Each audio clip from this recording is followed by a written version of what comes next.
All right. Hey, I'm Joe, I'm Travis. and And this is Philip. this is Candid Candid at the movies.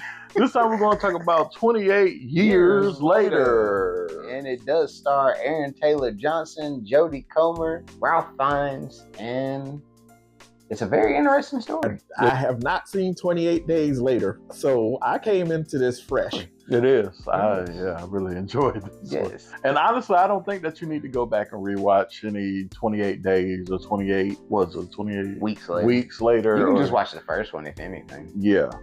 It'll give you the premise of what is happening right now Mhm. with the rage virus and everything. So we're starting off, we're seeing, like, obviously they give us a lot of backstory in the beginning. Which worked out. Yeah, it worked out. So we're seeing this island off of the mainland that is separate from everything. And it's separated by water, which in high tide, you can't get there without a boat. But in low tide, there's this, they call it the causeway, that you can get to the mainland and do what you got to do over there and come on back before high tide hits and watch it and covers the causeway. And like how they live, how they train, how the world has changed. Yeah, they definitely give everybody their own personal job. It definitely goes back to like the old times where you're going to be a farmer, you're going to be an archer, and little stuff like that, which I thought was cool. Yeah, I thought that was cool too. And you know, they start you off young.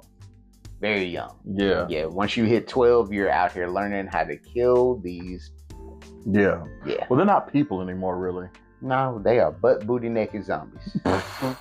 Yep. So if you are not used to nudity in a rated R movie, please do not go watch this movie. And it's not sexy nudity either. No. These people are dirty and nasty looking and scary. Nasty. Yeah. Dick slinging Yeah. out here. All of that. Yep. Honestly, though, the scariest part of this movie really wasn't even them. It was more the rats and the cats. Yeah. The only jump scares I got were those. Yeah, those were like the real jump scares. More than anything, this is just showing you the humanity in the world, how it went down, and basically how rough it is now. And I thought it was really cool to see that. And you think, all right, I'm getting ready to get to a horror flick.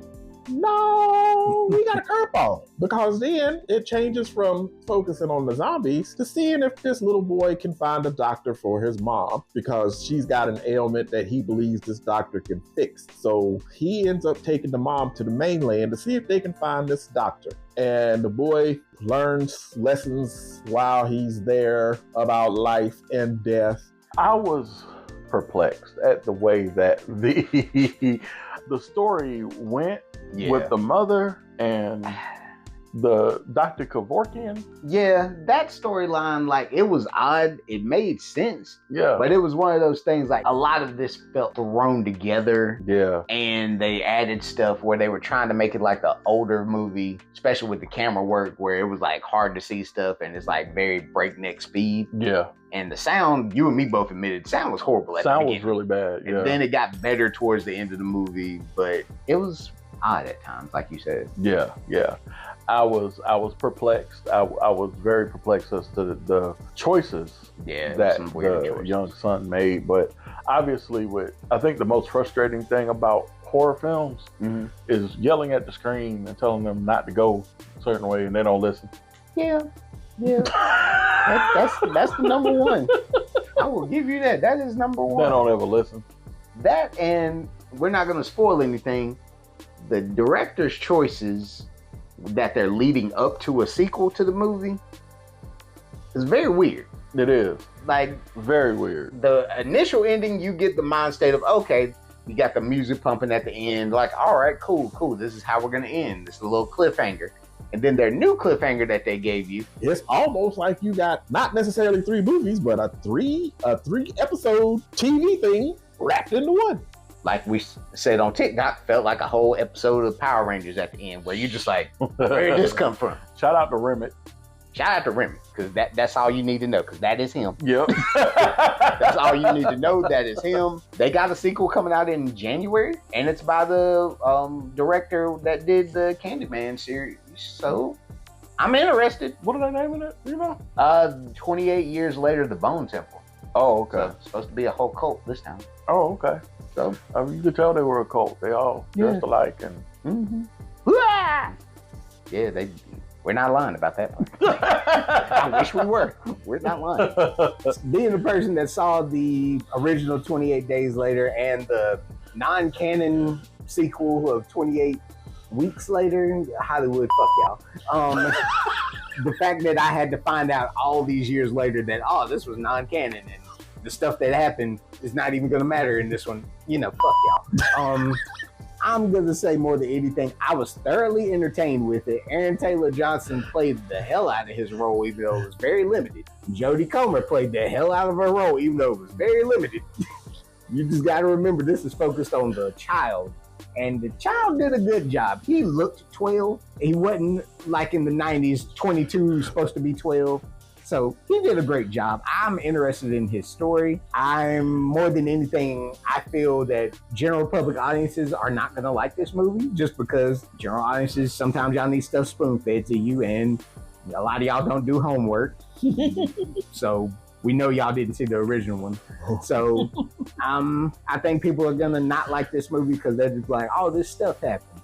Overall, I feel like this was a good movie. Joe, what's your score on this one? Because I don't want to go into spoilers because it's a lot I can say. I'll give it a B.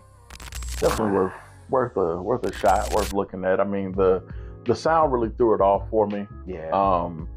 Because I was trying to figure out, was it the theater we were in or was it the movie itself? It felt like it was our theater, but then everything changed. Yeah. I guess the movie doing it. Right. So I don't know. Yeah. But the sound threw me off. The camera work was interesting. Mm-hmm. It wasn't the best acting. It was some good acting, but it wasn't the best. Yeah.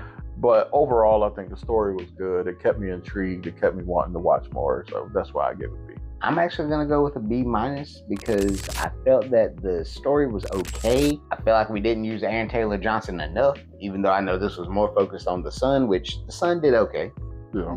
I need to see more from him, but I mean, for this to be a start of your next trilogy, I'm interested to see what you do. So I at least give you a B- for some grace. Not too far away from Trav. I think I'm gonna go, and this is one of the rare times I'm gonna do it since you gave me this information about the sequel coming. Yeah. So it's a C+, Okay. with a ... to be continued. Okay? Because I at this point now, I gotta see where they took it once they threw that curveball at the end. Definitely. So I would give it a C+. ... I'm not gonna say it's horrible, and I'm not gonna say you shouldn't spend your money on it, but I'm not gonna tell you to run out and go see it. If you looking for something to see, I don't think you'll feel like you shortchanged when you watch it, but I can't tell you to run out and go see it. Anyway, I've been Joe. I've been Travis. And this is Candid at the Movies. Please click that like, share, and subscribe. As well as hit that notification bell for all things Candid, and send us a donation and holler at the people at Pop Stars Popcorn, our good sponsor. We love y'all. Take care. Peace. Spike Have a your fantastic day. Wu-Tang. What the heck? Wu-Tang is forever. Forever. Forever, ever.